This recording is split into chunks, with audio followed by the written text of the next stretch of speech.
नमस्कार मित्रांनो, लग्नानंतर होईलच प्रेमच्या आजच्या एपिसोडमध्ये तुम्हाला बघायला भेटेल, की काव्य आणि पार्थचा गृहप्रवेश होत आहे. तर इकडे पार्थची आत्या रम्याला म्हणजे तिच्या मुलीला रागवत आहे, की "तू का लग्नातून निघून गेलीस? तुझ्यासाठी मी हे सगळं घडवून आणलं वगैरे." आणि आजच्या एपिसोडमध्ये रम्याला पण काय-काय घडलंय हे सगळं कळतं आणि हेही कळतं, की पार्थचं लग्न आता काव्यासोबत झालेलं आहे. तर दुसरीकडे एपिसोडच्या शेवटी आपण बघतो, की काव्य आणि पार्थला हे पण कळतं, की नंदिनी आणि जीवाचं लग्न झालेलं आहे. चला बघूया एपिसोडमध्ये काय-काय झालेलं आहे. एपिसोडच्या स्टार्टिंगमध्ये जेव्हा काव्य आणि पार्थ त्यांच्या मुंबईच्या घरी येतात आणि गृहप्रवेशासाठी आत्या काव्याला थांबवते दारातच.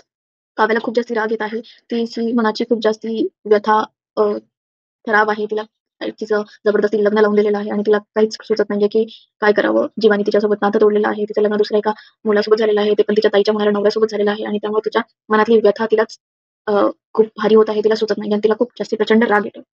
तर तिला तिथेच दारामध्ये थांबवतात आणि आत्या तिला टोमणे सुद्धा मारते, की खरं तर आता या जागी नंदिनी असायला पाहिजे होती आणि हे सगळं ऐकून काव्य अजूनच जास्त तिला राग येतो. असं पाहता आता ते दिवस दूर नाही जिथे काव्य आणि नंदिनीमध्ये फूट पडेल. तर इकडे पार्थ आणि जीवाचं पण नातं डगमगेल. तर आपण बघतो, की आत्या घरातल्या अ, मेडला म्हणते, की ते जे पोस्टर आहे पार्थ आणि नंदिनीचं वेलकम म्हणून मोठं दारात लावलेलं होतं ते काढून टाकायचं. तुला माहित नाहीये का, की पार्थ आणि काव्याचं लग्न झालेलं आहे. काव्याला नंदिनीचा चेहरा बघून त्रास होत असेल ना, वगैरे, वगैरे ते काव्याला टोमणे देतात. त्यानंतर गृहप्रवेशाचा जो कलश असतो, काव्याला हे सगळं सहन नाही होत आणि तो ती कलश जोरात लाथाने फेकते. तेवढ्यातच पार्थची आई पण तिथे येते आणि ती काव्याला समजावून सांगते, की "बाळा, मी तुझ्या मनातली व्यथा समजू शकते, परंतु कलश आणि गृहप्रवेश म्हणजे लक्ष्मीचं घरात येणं असतं. नवीन सून घरात लक्ष्मीच्या पावलाने येत असते. त्यामुळे तुला ही रीतीभाती सांभाळून कराव्या लागतील." तर दुसरीकडे अ, पार्थची आत्या रम्याला सगळं सांगते आणि तिला खूप रागवते. तिच्या कानशिलात वाजवते, की "तू लग्नातून का निघून गेलीस? मी तुझ्यासाठी हे सगळं घडवून आणलं. तू नालायक आहेस. तू का निघून गेलीस? तुझं लग्न आज पार्थशी झालं असतं." वगैरे, वगैरे आणि ती रम्याला सगळं सांगते, की तिथे काय-काय घडलेलं आहे आणि रम्याला पश्चाताप होतो, की का तिथे ती थांबली नाही. आज तिचं लग्न पार्थसोबत झालं असतं.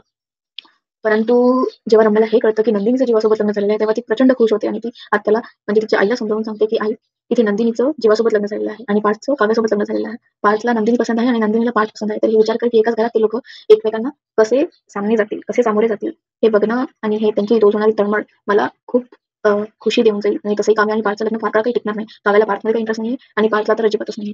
त्यामुळे आजकाल डिव्होर्स वगैरे पण कॉमन आहे. लग्न काही फार काळ टिकणार नाही. आता आपला मेन गोल आहे, की काव्य आणि पार्थमध्ये भांडणं आणि काव्याने पार्थला वेगळं करण्याचं. जेणेकरून पार्थ काव्याला डिव्होर्स देईल आणि मग मी पार्थची बायको बनेल. तर हे सगळं मनगडंत कहाण्या बनवून रम्या खुश होते आणि खाली जाते काव्याचं वेलकम करायला. तर इकडे काव्या पण निमूटपणे कलश फेकते. जे तिने फेकला होता ते निमूटपणे ती गृहप्रवेश करते. अ, कुंकवाच्या पाण्यामध्ये आपले पाय बुडवून अ, घरामध्ये प्रवेश करते. तर दुसरीकडे जसेच ती घरामध्ये प्रवेश करते, इकडे पार्थच्या छोट्या आत्याची जी मुलगी आहे, छोटी मुलगी, ती आठवते की काव्या जीवाला तिने एकसोबत बघितलेलं होतं. परंतु ती चूप असते, ती काहीच म्हणत नाही. तर दुसरीकडे जेव्हा हे घरात येतात, तेव्हा आता पार्थची आई म्हणते जीवाला, "जीवा, आता तुम्ही दोघं पण या." आणि जेव्हा पार्थ आणि काव्य मागे वळून बघतात, बघतात तर काय, तिथे जीवाचं लग्न नंदिनीसोबत झालेलं आहे. जीवाची आई म्हणते, की जीवाचं लग्न नंदिनीसोबत झालेलं आहे आणि हे बघून पार्थ आणि काव्या प्रचंड त्यांना शॉक बसतो, की हे काय झालेलं आहे आता. नंदिनीचं लग्न जीवासोबत झालेलं आहे आणि हे बघून सगळेच शॉक होतात. स्पेशली काव्या आणि पार्थ आणि इथेच एपिसोड संपतो. आता पुढच्या एपिसोडमध्ये नंदिनी आणि जीवा पण गृहप्रवेश करतात. त्यामुळे आता बघणं इंटरेस्टिंग आहे, की आता काव्यासाठी हे खूप मुश्किल आहे, की तिची ताई तिच्याच प्रियकरासोबत तिचं लग्न झालेलं आहे. त्यामुळे आता ती ताईशी कसा सामना करेल? तिचं आणि ताईचं बॉन्डिंग आता पहिल्यासारखं राहील का? दुसरीकडे पार्थचा पण तोच आहे. पार्थचं ज्या मुलीवर सोबत लग्न होणार होतं, त्या मुलीसोबत आता त्याच्या छोट्या भावाने लग्न केलेलं आहे. जीवाने लग्न केलेलं आहे. त्यामुळे हे बॉन्डिंग पण खूप कसं राहील, काय राहील, व्यवस्थित की नाही ते बघणं म्हणजे खूप इंटरेस्टिंग असणार आहे. जीवाची पण तीच दशा आहे, की ज्या मुलीवर त्याने प्रेम केलं ती आता त्याची वहिनी आहे. त्यामुळे हे सगळे नातं एकदम खतरनाक फिसकटलेले आहे. दुसरीकडे आपण बघतो, की काव्या आणि नंदिनीची लहान बहीण घरी तिच्या आई-बाबांना भांडते आणि म्हणते, की "तुम्ही हे सगळं का करून दिलं?" ते गावकरी किती नालायक होते. ते गावकरी तर होतेच होते, पण ती तिच्या बाबाला दोष देते, की "तुम्हीही तेवढेच जबाबदार आहे का? तुम्ही काव्या आणि नंदिनीचं असं लग्न लावून दिलं" वगैरे, वगैरे. ती खूप भांडते आणि ती तिच्या बाबाला म्हणते, की "तुम्हाला हे कळत नाहीये, की जेव्हा नंदिनी आता त्याच घरात आहे. एके वेळी नंदिनीचं जर दुसऱ्या घरी लग्न झालं असतं तरी ठीक असतं. पण आता नंदिनी ताईचं त्याच घरी लग्न झालेलं आहे. त्यामुळे नंदिनी आणि पार्थ ते दोघंही एकाच घरात एकमेकांना कसे सामोरे जातील. काव्याचं पण बघा तिचे काय स्वप्न होते आणि तिला तुम्ही कुठे ढकललेलं आहे.